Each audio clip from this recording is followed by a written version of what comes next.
These so-called freedom fighters. It's just the instruments of culture of death. They want us to be silent because the president is a black man.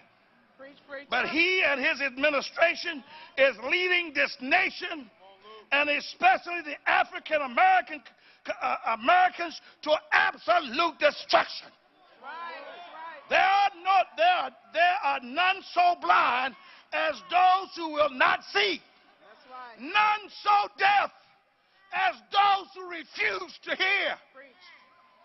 And this November, say this November, say this November, this November 6, 2012, we must take this nation back.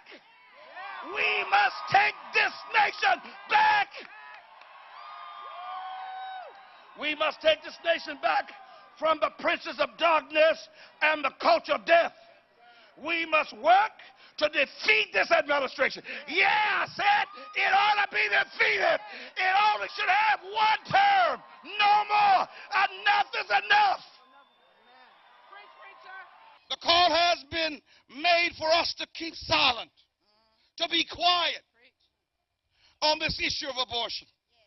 The question must be asked, how can we be silent when this month's statistics on abortion from New York City tells us that we are headed for destruction in this nation? As a people, we have lost our way.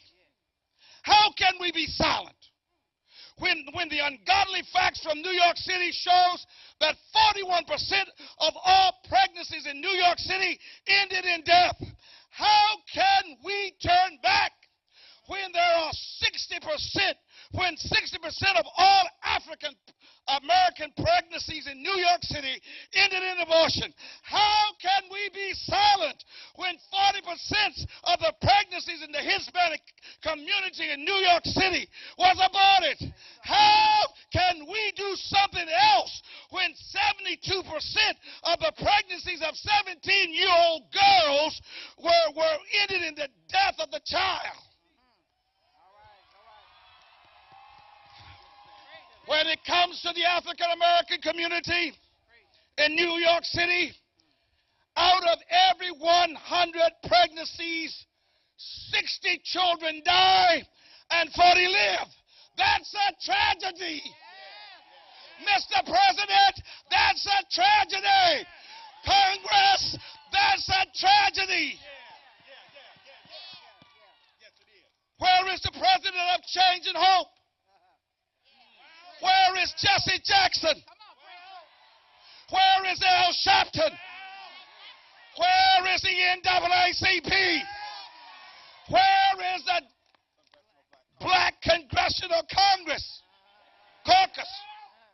And where, for God's sake, is the voice of the African American church and the pastor?